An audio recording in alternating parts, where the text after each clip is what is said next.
Hello बच्चों, मैं आमिर जिंदर। हम लोग पढ़ रहे हैं मॉडर्न फिजिक्स। बच्चों, मॉडर्न फिजिक्स में हम लोगों ने अब तक पढ़ लिया था कि किस तरह से डी ब्रोई ने अपना हाइपोथेसिस दिया और उन्होंने कहा कि जो मैटर है वो मैटर के पास भी वेव नेचर होता है। यानी कि अगर मैं मैटर के सबसे छोटे रिप्रेजेंटेटिव इलेक्ट्रॉन की बात करूं तो इलेक्ट्रॉन के पास भी वेवलेंथ होती है।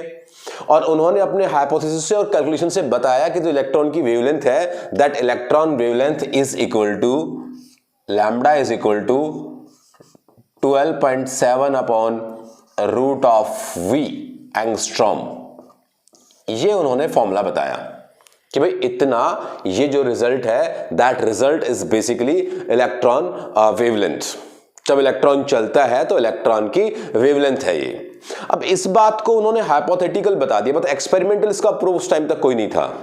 तो दो साइंटिस्ट डेविएशन जर्मर, इन्होंने इसको एक्सपेरिमेंटली प्रूव कर दिया कि हाँ सच में इलेक्ट्रॉन के पास वेवलेंथ होती है और उस इलेक्ट्रॉन की वेवलेंथ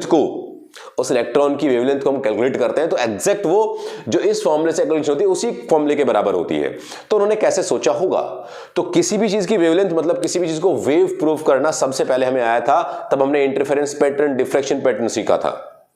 वहां से डार्क एंड ब्राइट फ्रिंज के बेसिस पर हम लोग कह पाते थे कि सुपरपोजिशन हुआ करता है, नहीं कि एक बार क्रस्ट या ट्रफ आते हैं, ट्रफ या क्रस्ट, जो भी उन क्रस्ट का या ट्रफ का एक साथ आना, ये सुपरपोजिशन होता है, चाहे वो डिस्ट्रक्टिव हो चाहे वो कंस्ट्रक्टिव सुपरपोजिशन हो। मैं रिपीट करता हूं, अगर किसी भी चीज के पास वेव नेचर है तो वो इंटरफेरेंस या डिफ्रैक्शन पैटर्न शो करेगा।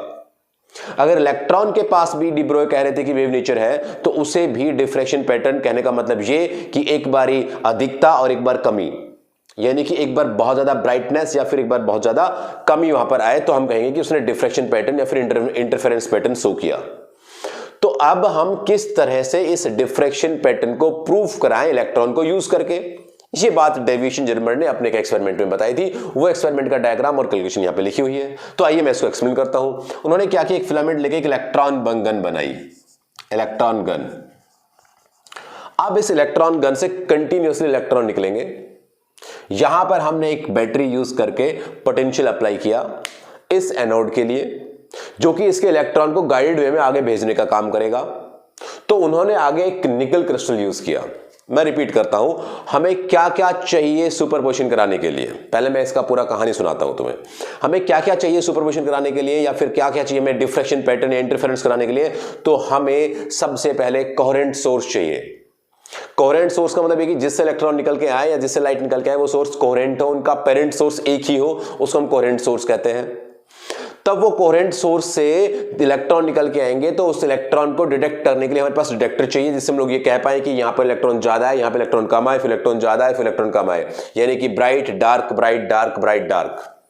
अगर ये चीज हमें मिल जाती है तो हम कह सकते हैं कि हमारे पास कोहेरेंट सोर्स है, हमारे पास डबल स्लिट एक्सपेरिमेंट के लिए यानी कि स्लिट भी है, दो डिफरेंस पर्टिकुलर, जैसा ऐसा होता था ना वहां पे, आपने सीखा हो, याद हो तो मैं दिलाता हूं याद। तो ऐसा करके ये स्लिट है और यहां स्लिट से ऐसे यहां पे स्क्रीन होती थी, यहां से लाइट जाती थी और वो क्या करती थी, वो यहां पे इंटरफेरेंस पैटर्न या फिर वो डिफ्रैक्शन पैटर्न बनाती थी। तो सिमिलरली ये कैसे सोर्स थे दोनों, तो ये जो दोनों सोर्स है दैट इज कोहेरेंट सोर्स, क्योंकि यहां से एक ही सोर्स से लाइट आ रही होती थी। तो ऐसा कोहेरेंट सोर्स चाहिए, स्लिट के बीच का गैप पता होना चाहिए और यहां पे डिटेक्टर चाहिए। तीन चीजें चाहिए हमें, तीनों चीजें हमें मिल गई। यहां से इलेक्ट्रॉन गन तो क्या हुआ, कोहेरेंट सोर्स।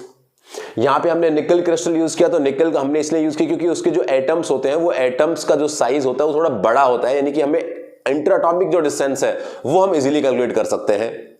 तो वो इंटरएटॉमिक डिस्टेंस मतलब यहां पे एक एटम और यहां पे एक एटम, इलेक्ट्रॉन तब यहां से आएगा तो इलेक्ट्रॉन यहां से आके इसे टकराएगा, इधर जाएगा, इधर टकराएगा, इधर जाएगा। तो यहां से जो दो इलेक्ट्रॉन निकले बेसिकली वो क्या है, कोहेरेंट सोर्स, यानी कि इन दोनों को इलेक्ट्रॉन कहां से मिले, यहां से मिले और फिर इसे टकरा के इधर इलेक्ट्रॉन भागे। तो जो इलेक्ट्रॉन हमें यहां पे रिजल्टेंट मिल रहे हैं वो क्या है, कोहेरेंट सोर्स से आ रहे हैं, ये हमें पता लग गया। तो यहां से ऐसे इलेक्ट्रॉन गए, इलेक्ट्रॉन का पूरा बीम गया, वो बीम टकरा के इधर आया, that is diffracted electron beam. इस तरफ डिफ्रैक्ट हुआ वो ऐसे, यहां ऐसे गया, तब वो इधर आया। तो यहां पे हमने क्या किया था, मूवेबल कलेक्टर लगा रखा था, वो चेक कर रहा था कि यहां पे कितने इलेक्ट्रॉन आते हैं, यहां पे कितने इलेक्ट्रॉन आते हैं, यहां पे कितने इलेक्ट्रॉन आते हैं, यहां पे कितने इलेक्ट्रॉन आते हैं। इलेक्ट्रॉन को डिफरेंट पोजीशन पे वो चेक कर रहा था।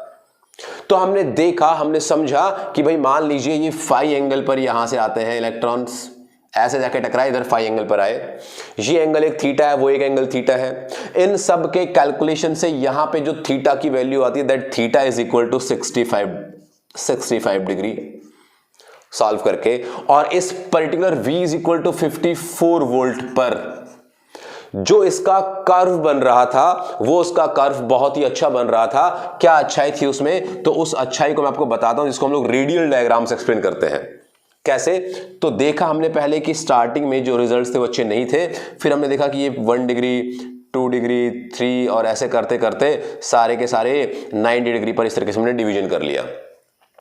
तब हमने इस एंगल को चेंज किया, यानी कि इस मूवेबल को हमने मूव कराया, इस मूवेबल कलेक्टर को।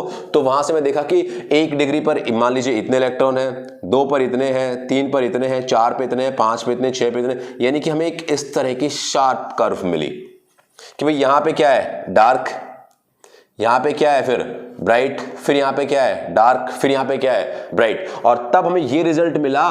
तो हमने अकॉर्डिंग टू डिफ्रेक्शन पैटर्न क्या किया? इंटरएटॉमिक सेपरेशन मींस स्लिट के बीच का सेपरेशन डी को क्या मान लिया? 0.94 एंगस्ट्रॉम, 0.94, 0.914 एंगस्ट्रॉम, ये हमने डी निकाल लिया। D is what? D is basically दो स्लिट के बीच का gap. According to diffraction pattern, diffraction knowledge for n is equal to 1, 2d sin theta is equal to lambda, इसको ब्रेग्स लॉ भी कहते हैं। यहां से हमने थीटा की वैल्यू पुट की, इस डी की वैल्यू पुट की, और हमने क्या किया? लैम्बडा कैलकुलेट किया।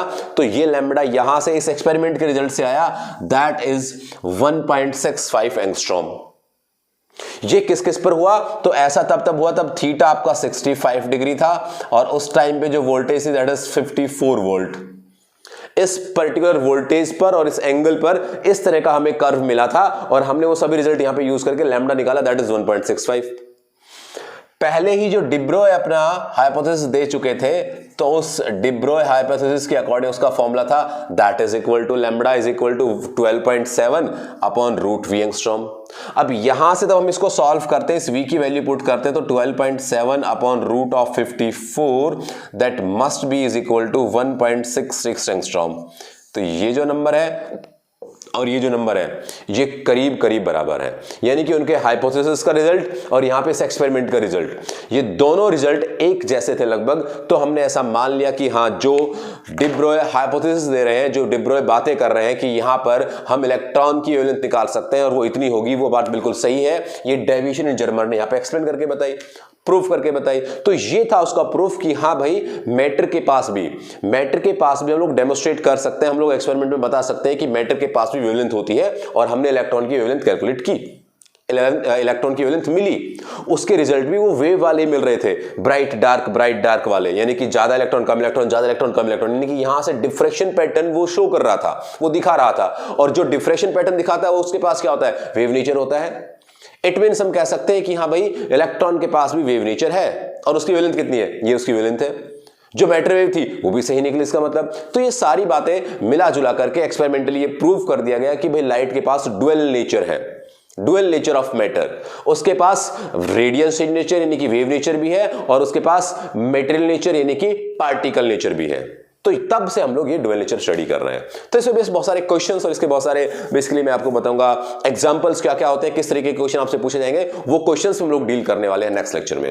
तो ये सिंपली एक एक्सपेरिमेंट था, बहुत इंपॉर्टेंट नहीं है, बट हाँ आपको समझ आना चाहिए था कि हाँ सच में इलेक्ट्रॉन के पास वेवलेंथ है या नहीं है। तो बच्चों चलिए नेक्स्ट वीडियो में फिर हम मुलाकात करते हैं और सीखते हैं कि क्या क्या इसके क्वेश्चन बन सकते हैं। Thank you very much.